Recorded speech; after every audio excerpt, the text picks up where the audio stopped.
শুভ সন্ধ্যা my friends, শুভ সন্ধ্যা। Am I audible? Am I audible? শুভ সন্ধ্যা my friends. Yes, I am audible and visible. Any response? আজকে আমি বিপ্লবী সত্যরঞ্জন বক্সির উপরে একটু কথা বলবো। পরশু একটু বলেছিলাম ওনার জন্মদিন কেউ কেউ পালন করেছেন 15 জুলাই, আবার কেউ কেউ 16 জুলাই। আমি আজকে সেকেন্ড পার্ট একটু কথা বলবো। আমাদের ইতিহাস লেখার জন্য সত্যরঞ্জন বক্সির কিছু বক্তব্য এখনো প্রয়োজন। কারণ একটা জিনিস মনে রাখতে হবে, ইতিহাস কখনো মনোলগ দিয়ে হয় না। মনোলগ মানে একক ব্যক্তি কেউ কিছু বলে গেল, সেটাই শেষ কথা। ইতিহাসের হয় না। যে কোনো ন্যারেটিভকে নিড টু বি করবোরেশন দরকার, ক্রিস ক্রস করবোরেশন দরকার। সত্যবক্সী এমন একজন ব্যক্তি, আমরা অনেকে ভুলে গেছি। আজকের ইতিহাসে ওনার নাম নেই। উনি সেই অর্থে খুব বিশাল ব্যক্তিত্ব নন, কিন্তু একটা মহান ব্যক্তিত্ব, ভেরি ক্রুশিয়াল। সুভাষচন্দ্রের জীবনে, নেতাজির জীবনটা পরবর্তী জীবনে ভীষণ ক্রুশিয়াল।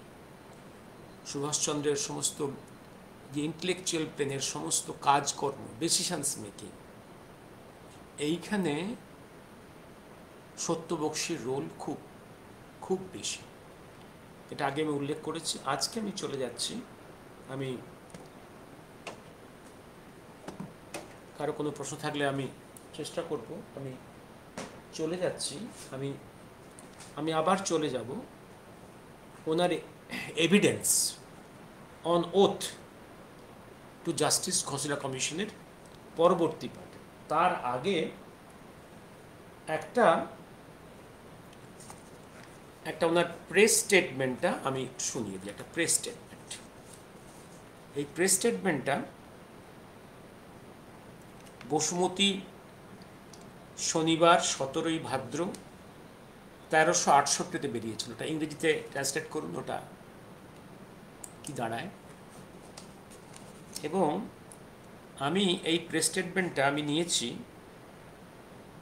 বিপ্লবী সত্যরঞ্জন বক্সী শতবার্ষিকী গ্রন্থ, দ্যাট ইজ 1897 to 1997। এই শতবার্ষিকী গ্রন্থ কলকাতা 25 থেকে যেটা প্রকাশিত হয়েছিল, সেই ভলিউমস থেকে এই পত্রিকার কাটিংটা নিয়েছি আমি। এটা আমি আবার রিপ্রোডিউস করেছি আমার বিবাহ গল্পকথা শয়তানদের গুপ্ত গাথা, তার পেজ নাম্বার 98। আমি একটু পড়ে তারপর আমি ওনার on oath evidence to justice ঘোষণা কমিশনে চলে যাব। হেডলাইনটা হচ্ছে নেতাজির বিরুদ্ধে কুৎসা রটনা বন্ধ করুন। নেতাজির বিরুদ্ধে কুৎসা রটনা বন্ধ করুন, শ্রী সত্যরঞ্জন বক্সীর আবেদন। বসুমতী। নেতাজির ব্যাপারে শ্রী সত্যরঞ্জন বক্সী নিম্নলিখিত আবেদন প্রকাশ করেছেন। নেতাজি পরিবারের কেউ কেউ সংবাদপত্র মারফত নেতাজি সুভাষচন্দ্র বসুর বিরুদ্ধে কুৎসা রটানোর ব্যাপারে দ্বিধা প্রকাশ করছেন না দেখে আমি গভীর বেদনা অনুভব করছি। নেতাজিকে তাদের ভুল বোঝা অনুচিত। নেতাজি পরিবারের লোক হলেও তিনি কেবল ওই পরিবারেরই ছিলেন না, তিনি শুধু জাতির বা এই দেশেরই নন, বিশ্ব রাষ্ট্রমঞ্চের এক বিরাট পুরুষ, নিখিল বিশ্বের প্রবল পরাক্রমশালী সর্বশ্রেষ্ঠ মানব। 1948 সালে ইউরোপ থেকে ফেরার পর কিছুক্ষণের ভিতর আমি স্বর্গীয় শরৎচন্দ্র বসু মহাশয়ের সাথে দেখা করি। উডবার্ন পার্কের ওই বাড়িতে আরও দুজন বিশিষ্ট ব্যক্তি উপস্থিত ছিলেন সেখানে। স্বর্গীয় অসীম কৃষ্ণ দত্ত, স্বর্গীয় পণ্ডিত অশোকনাথ শাস্ত্রী মহাশয়। তাদের প্রশ্নোত্তরে শ্রদ্ধাস্পদ স্বর্গীয় শরৎচন্দ্র বসু তার ভিয়েনার অভিজ্ঞতা বলিকে প্রবঞ্চনা বলে খুবই জোরের সহিত বর্ণনা করেছিলেন। ডক্টর সুনীল চন্দ্র বসু আমায় বলেছিলেন যে তিনি বোম্বাই বিমানবন্দরে ভিয়েনা প্রত্যাগত শরৎবাবুর অবতরণ করা মাত্রই সাক্ষাৎ করেছিলেন। সুনীলবাবুর কাছেও শরৎবাবু একই উক্তি করেছিলেন, প্রবঞ্চনা। আমি একথা কখনো মানতে রাজি নই যে শ্রদ্ধেয় শরৎচন্দ্র বসু দুমুখ ছিলেন।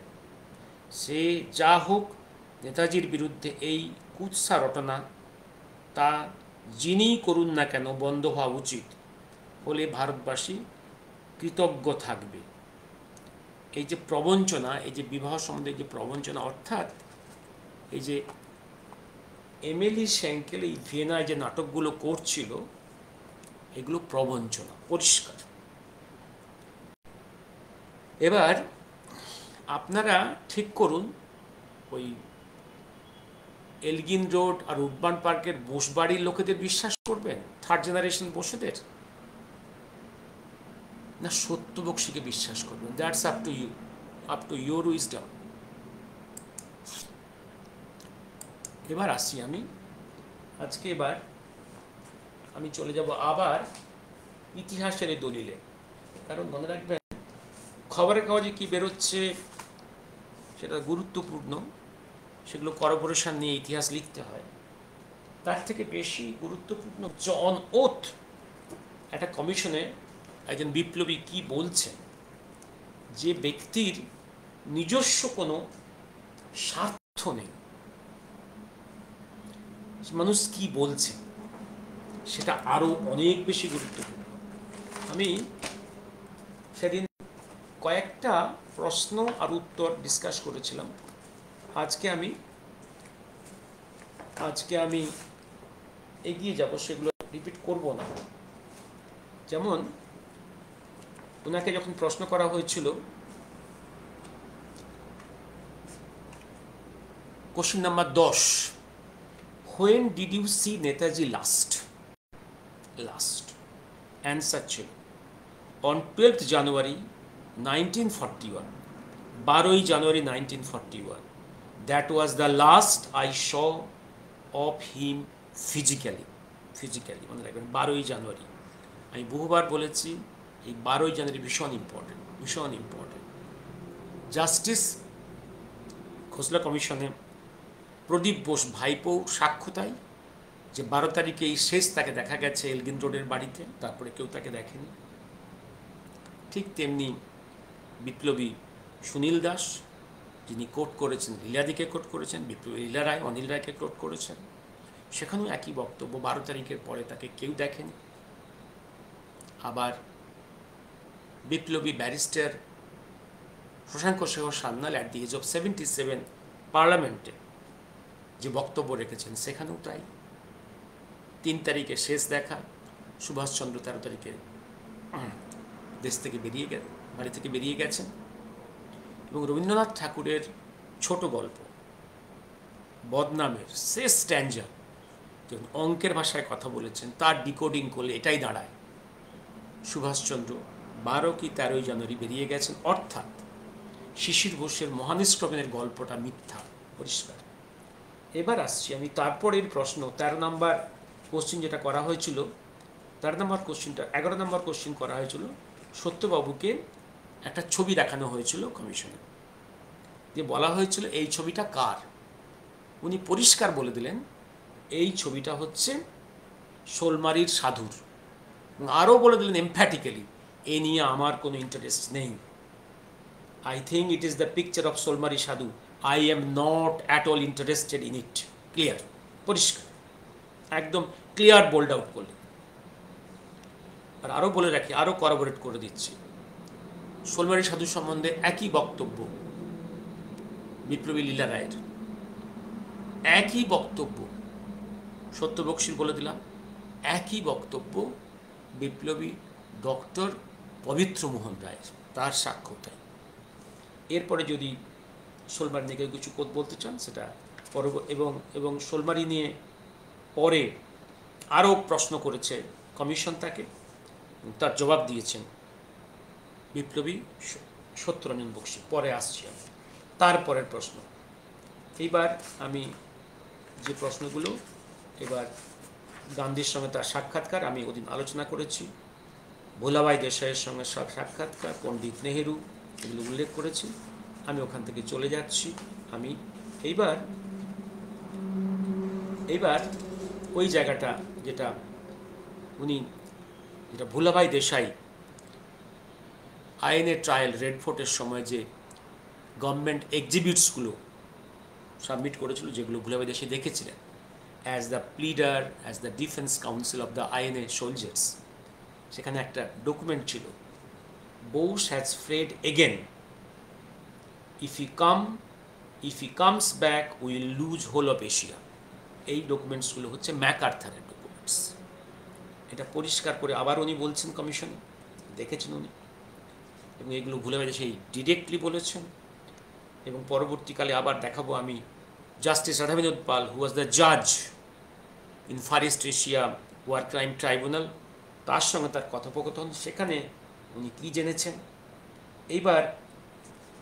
এবার গভর্নরের বাড়িতে কার্য যখন গভর্নর অফ ওয়েস্ট বেঙ্গল, তখন সেখানে নেহেরু এসেছিলেন এবং সত্যবাবুকে ডেকে পাঠিয়েছিলেন। সেই সময় কি কথা হয়েছে আমি বলেছি সেদিন। এবং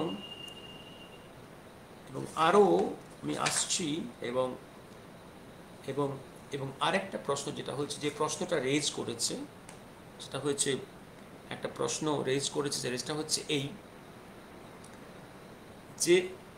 যে নেহেরু তো একটা জায়গায় বলছেন যে নেহেরুর আচরণ towards INA and Netaji was very negative, এই মন্তব্য করেছেন সত্যবক্সী। তখন প্রশ্ন উঠেছে, কেন নেহেরু তো গিয়েছিল সাউথ ইস্ট এশিয়াতে 46-এর মার্চে আইএনএস দেখভাল করার জন্যে। উনি ক্যাটেগরিক্যালি উত্তর করেছেন, দেখভাল করার জন্যে নয়, আসল উদ্দেশ্য অন্য।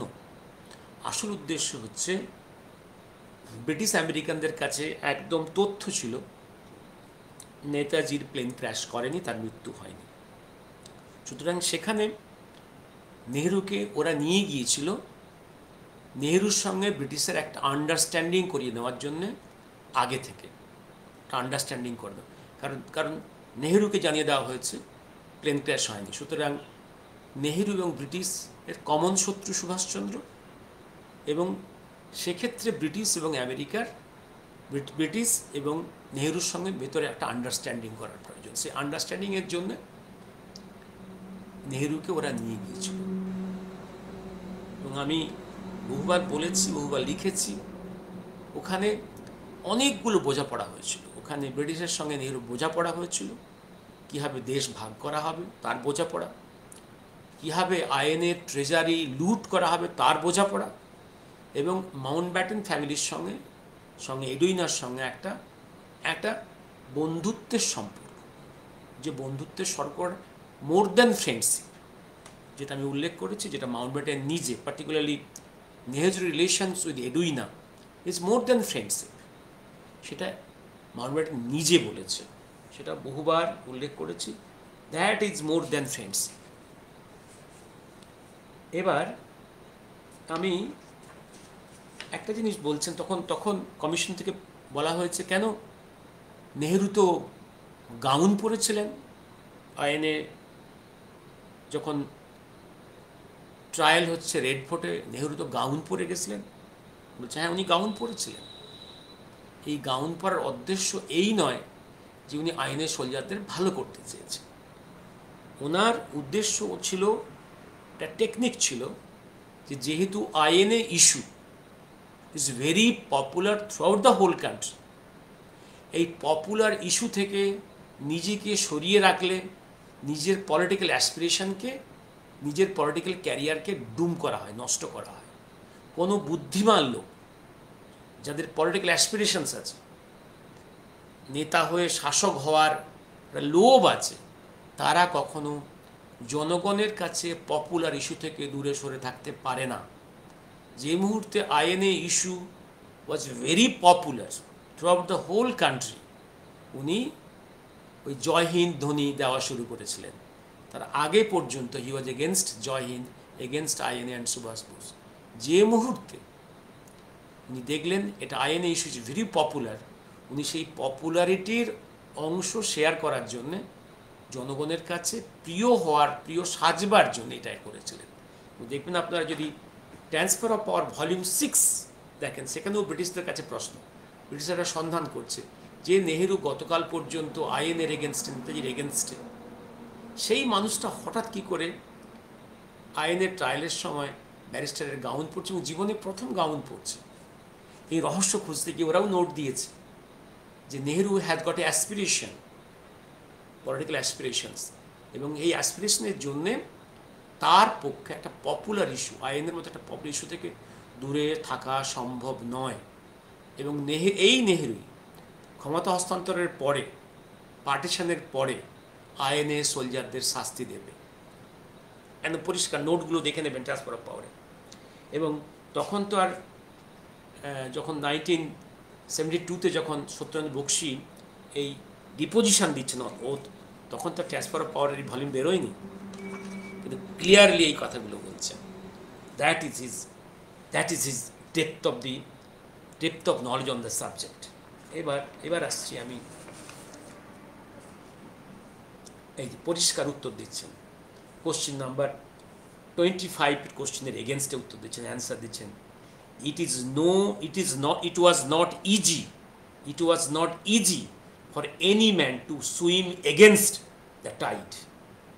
It was not easy for anyone to swim against that tide, the tide of popularity of the INA.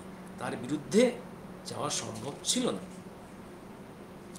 এবার একটা জায়গায় প্রশ্ন আসছে, এই যে শোলমারি নিয়ে আবার প্রশ্ন আসছে। কোশ্চেন নাম্বার 26,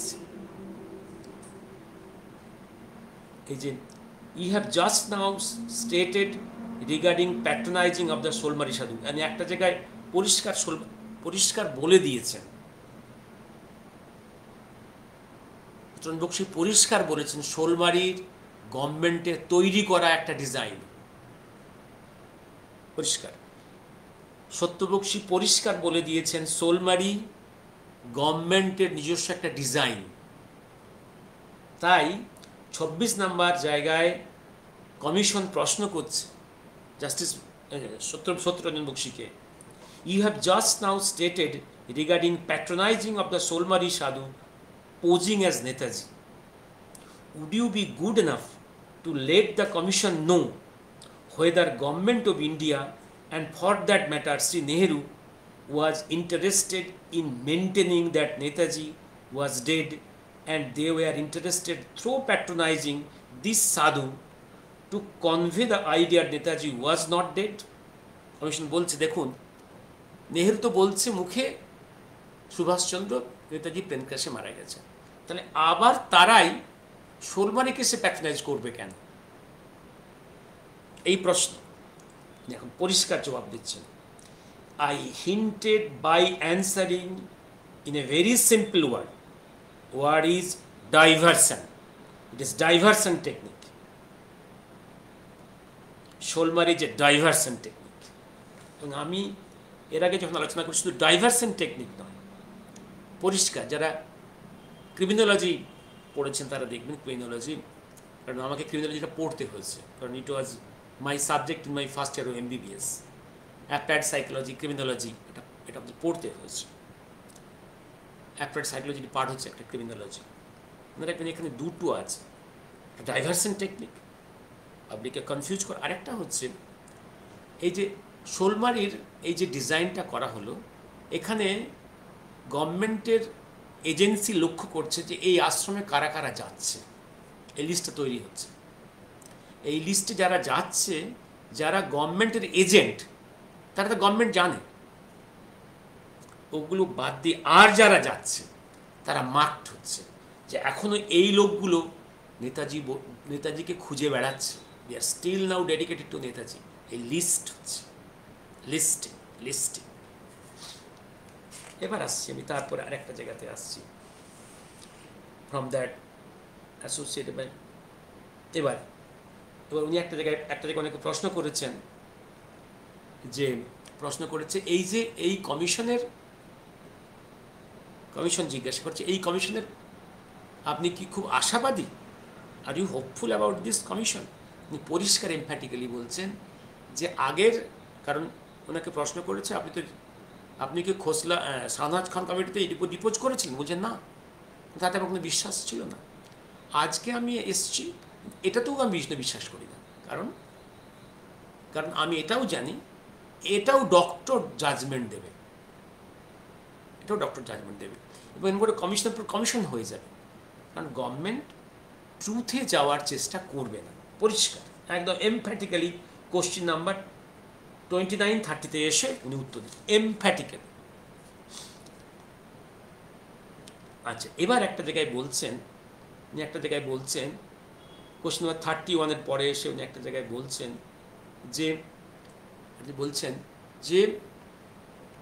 যে ব্রিটিশ সুভাষচন্দ্রকে খুঁজে বেড়ানোর জন্য, কুম্বিং অপারেশনের জন্য ভারতবর্ষ থেকে পুলিশ পাঠিয়েছে।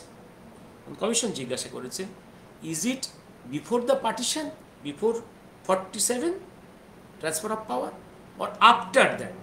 উনি উত্তর দিয়েছেন both, before transfer of power and after transfer of power. এবং ট্রান্সফার অফ পাওয়ারের পরেও ভারত সরকার বর্ডারে পুলিশ পোস্টিং করেছে।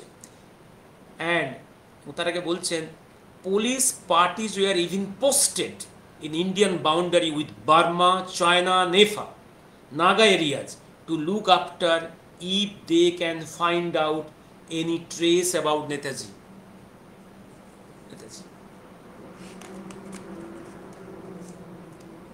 এবার আরেকটা প্রশ্ন দেখি, আমি আশা করি আমি শুধু ক্রুশিয়াল জায়গাগুলো যেগুলো এখনো ইতিহাস লেখার জন্য আজও প্রয়োজন, সেই পয়েন্টগুলো আমি বলে, আমি সবটা আর বলবো না।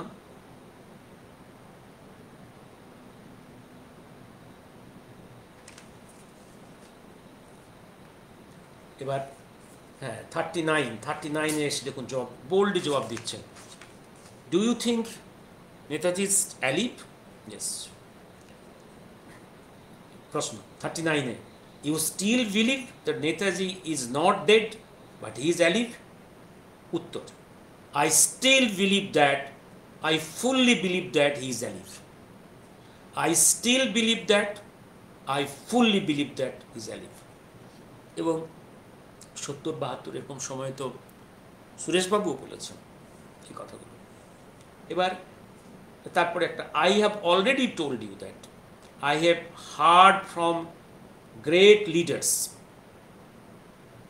I also heard something from Radhabinod Pal, when he came back from the international trial, he told me that nobody in Japan accepted the death story of Netaji. Netaji was very much liked by Japanese. They were respectful to Netaji. That in every house means every hearing, every house hold a photograph of Netaji was kept, and they used to salute Netaji every morning. Dr. Pal told me that many Japanese leaders told him, especially Mrs. Tojo. Tojo was sentenced to death. Mrs. Tojo, the ex-wife of ex-Prime Minister General Tojo. They also do not accept the story of Netaji's death.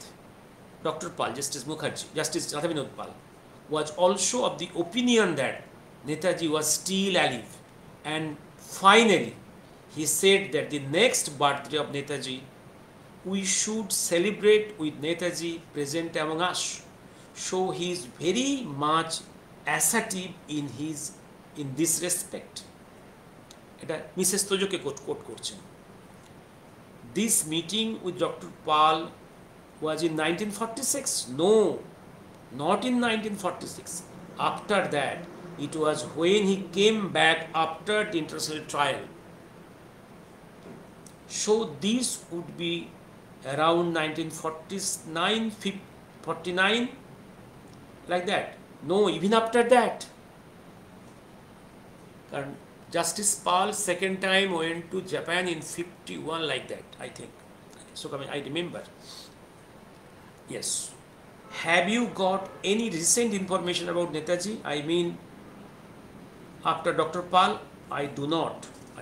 পরিষ্কার। এবার আরেকটা প্রশ্নে আসছি, প্রশ্নটা হচ্ছে ওই জায়গাটা, Arora, Jagjit Singh Arora, after Bangladesh liberation war, একটা very important event.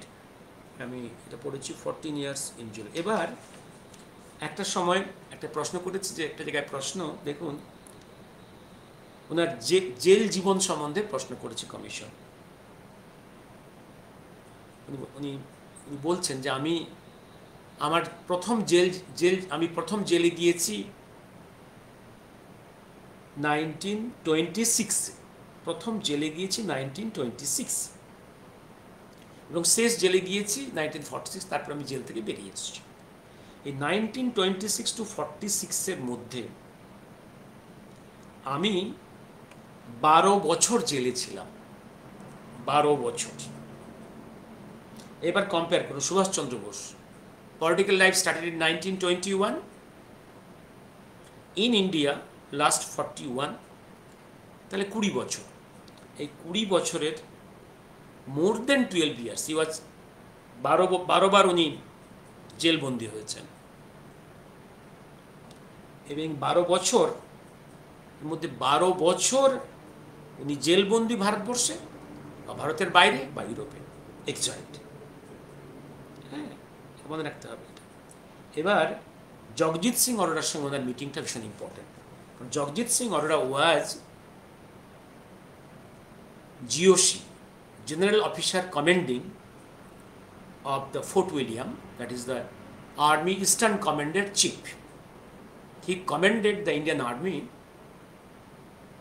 in the Liberation War of Bangladesh. এই মানুষটার সঙ্গে তার সাক্ষাৎকার, এটা একটা মিটিং হয়েছিল। মিটিংটা ছিল নেতাজির একটা জন্মজয়ন্তী হয়েছিল ক্যালকাটা টেলিগ্রাফ অফিসে। এই জায়গাটা এক্স্যাক্টলি আমি পড়ে শোনাতে চাই।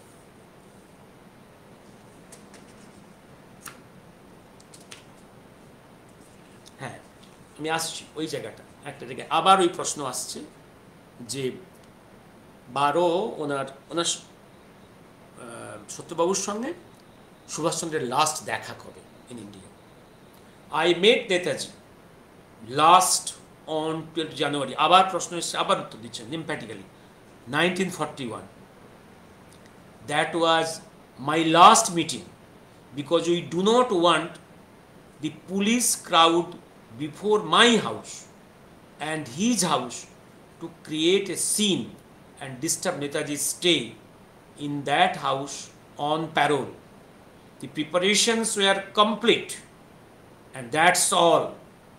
On parting, Netaji and myself were deeply moved, and in the end he was emphatic he would come back and we should work together for the fulfillment of our dreams.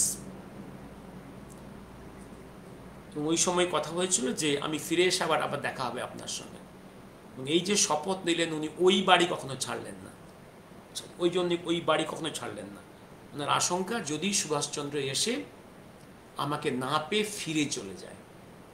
এই যে কত বড় dedication, বুঝতে পেরেছেন কত বড় faith and dedication. অর্থাৎ প্রশ্ন হচ্ছে, may I ask you as to whether he discussed with you his future plans of action? উত্তরটা দেখুন, কি উত্তরটা দেখুন শুধু, I can not answer that question, that is a matter of grave importance. একদম পরিষ্কার, I can not answer that question, that is a matter of grave importance. আমি এই প্রশ্নের জবাব দিতে পারি না, দেব না, কারণ এটা অত্যন্ত গোপনীয় কথা, এটা ভীষণ ইম্পর্টেন্ট কথা, আমি বলবো না।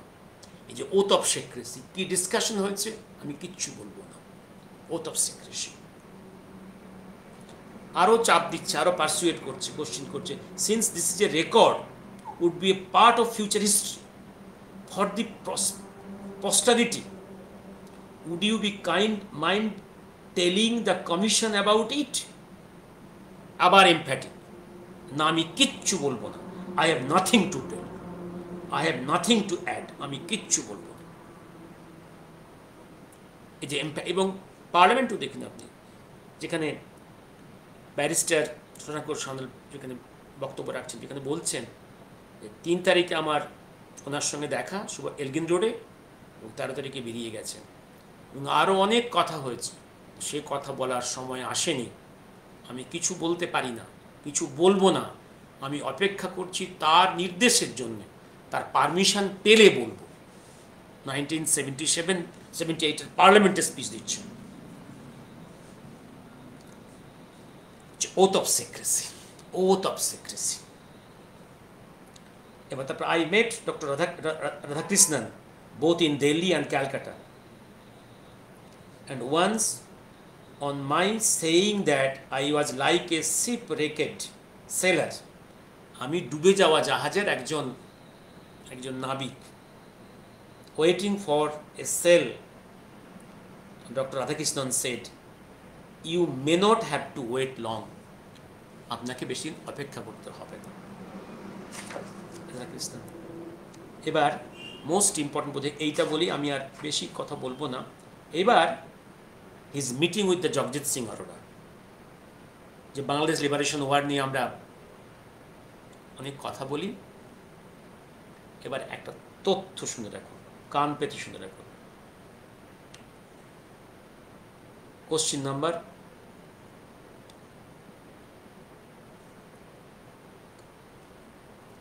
do you remember to have addressed any meeting on 23rd January 1972 in the Telegraph Institute Hall, Central Telegraph Office, Calcutta, in the presence of Lieutenant General Jagjit Singh Arora, GOC, in the Eastern Command, on the occasion of Netaji's birthday celebration?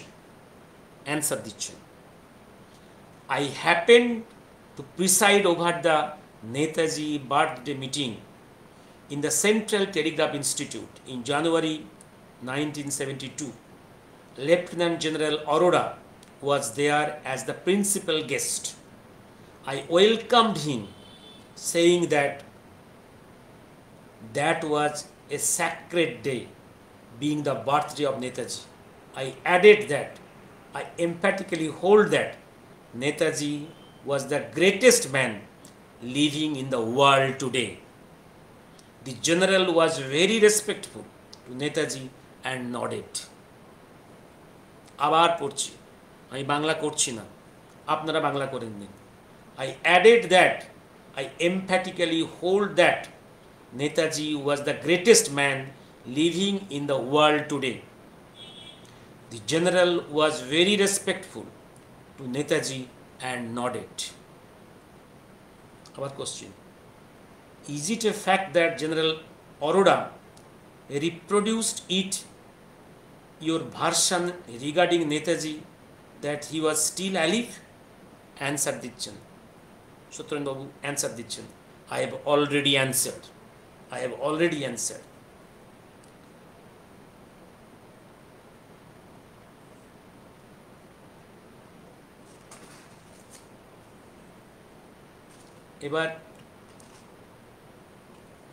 এবার আমি witness থেকে বেরিয়ে আসছি। এবার ওদের একটা প্রশ্ন আসছে, যেটা দেখছি বাড়ি, সত্যভূষণ গুপ্ত সম্বন্ধে কিছু বলা। দেখুন একটা কথা বলুন, সত্যভূষণ গুপ্তের role in Bengal volunteers 1928।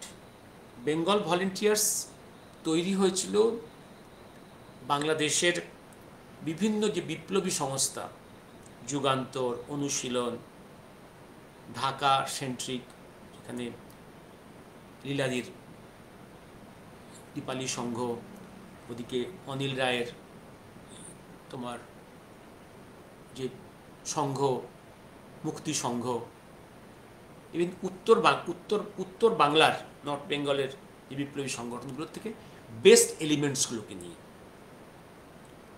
Bengal ভলেন্টিয়ার্সের দুটো পার্ট ছিল, একটা ছিল ওপেন পার্ট, একটা ছিল সেক্রেট পার্ট।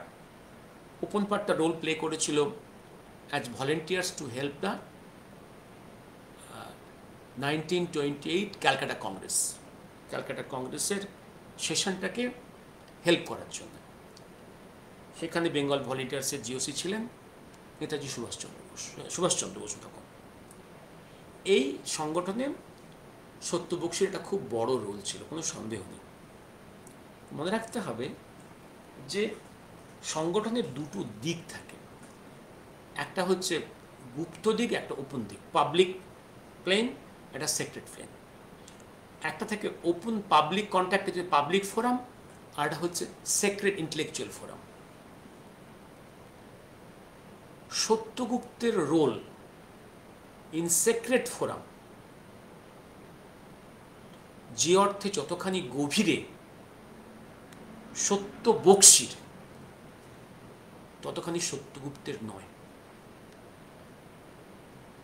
আর সুভাষচন্দ্রের ইন্টেলেকচুয়াল অ্যাক্টিভিটির, প্ল্যানিংসের সত্যগুপ্ত যতখানি গভীরে, সত্যবক্সী যতখানি গভীরে, সত্যগুপ্ত ততখানি গভীরে নন। এটাই এখনো পর্যন্ত আমার যতটুকু reading.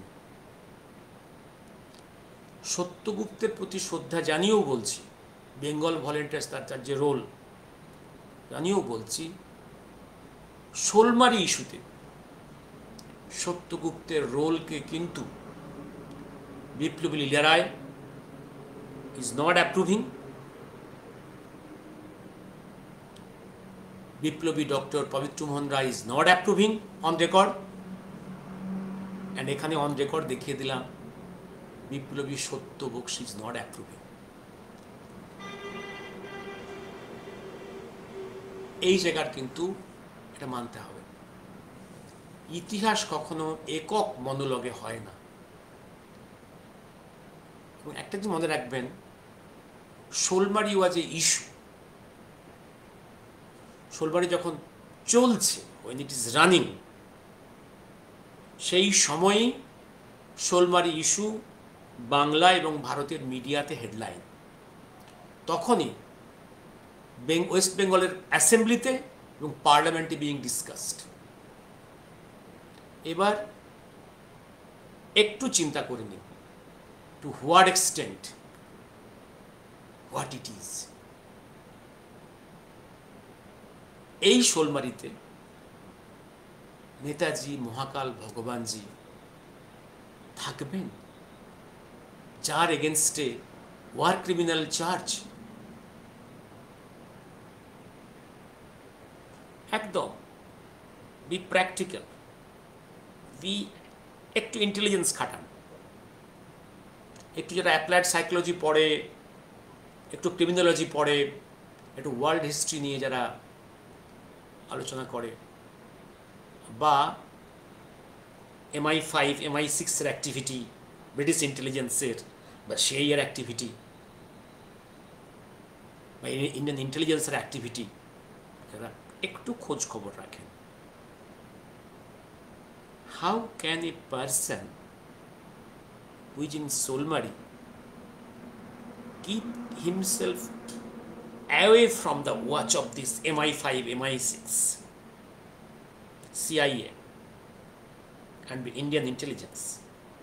And you have seen on Netaji issue always Nehru and Indira intelligence, MI5 MI6 and CIA is cooperating with each other. And moreover, মহাকাল নিজে শোলমারি সম্বন্ধে কি বক্তব্য রাখছে, যেটা পাবলিশড ইন ওই মহামানব আশেতে যতটুকু, আর যতটুকু মহাকাল কথনে। আর শোলমারি নিয়ে আর পরবর্তীকালে মহাকালের সঙ্গে আবার যে রিঅ্যাটাচমেন্ট অব লীলাদি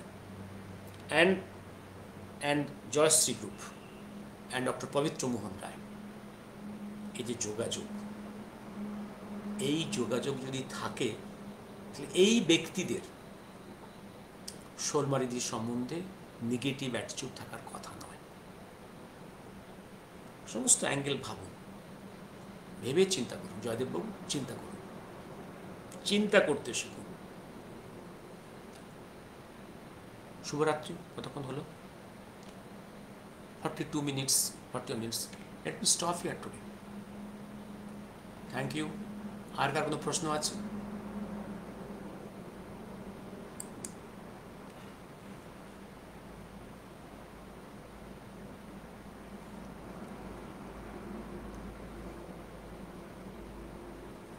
আমার মনে হয় আমি শোলমারি নিয়ে একটু বললাম, গ্রেট রেসপেক্ট নিয়ে বলেছি, আমি বিবাহ নিয়ে বলেছি, জগজিৎ সিং অরোরা নিয়ে বলেছি, হ্যাঁ, জাস্টিস রবীন্দ্রনাথ পাল, রাধাকৃষ্ণন, গান্ধীজি, নেহরু, সবার সঙ্গে বলেছি, বিজয়ভাই দেশাই। আমি এবার আজকে রাখি। শুভরাত্রি। এবং সত্য বক্সীকে কিন্তু পলিটিক্যালি ভালো ভালো পোস্ট অনেক অফার করা হয়েছিল, অনেক বড় বড় পোস্ট অফার। ইভিন আমি শুনেছি he was offer the post of vice president of India. ওনাকে কেনা যায়নি। ওনার কাছে সেই কোশ্চেনটা হচ্ছে এই, শুধু শরৎ বোস বা সত্য বক্সী ইন্ডিভিজুয়াল ইস্যু নয়, ইস্যু হচ্ছে অ্যাজ এ হোল, যে সুভাষ অনুগামীদের সম্বন্ধে কংগ্রেস কি ডিসিশন নিচ্ছে, আইনের সম্বন্ধে অ্যাজ এ হোল কংগ্রেস কি ডিসিশন নিচ্ছে, সেপারেটলি সত্য বক্সীর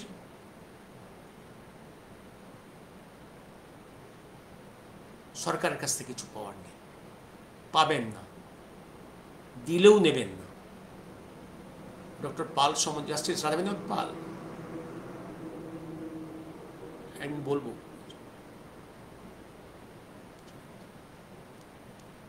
হ্যাঁ। শুভরাত্রি।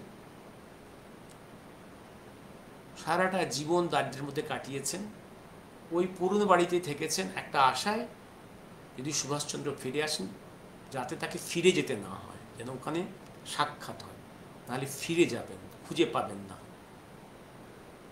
একই জায়গায় ওই একই ভাঙা শেডের তলায় রয়ে গেলেন দক্ষিণ কলকাতার। এই হচ্ছে সত্য বক্সী। ট্রান্সফার অফ পাওয়ার, এই ভারত থেকে ট্রান্সফার অফ পাওয়ারের পরে উনি কিচ্ছু নিলেন না, কিচ্ছু নেন। অনেক কিছুই অফার করা হয়েছিল, নোনাকে অফার করা হয়েছিল, সেজদা সুরেশ বোসকে অফার করা হয়েছিল, কেউ কিচ্ছু নেন। আর বংশের থার্ড জেনারেশন বসেরা তো অনেক কিছুই পেয়েছে, ডিরেক্টলি ইনডিরেক্টলি। শুভরাত্রি। এবার আপনারা বিশ্বাস করুন কাদের কথা বিশ্বাস করবেন এবং কাকে বিশ্বাস করবেন, এটা দেখায়, দিস সোজ ইউর ইন্টেলেকচুয়াল ব্রেন। শুভরাত্রি।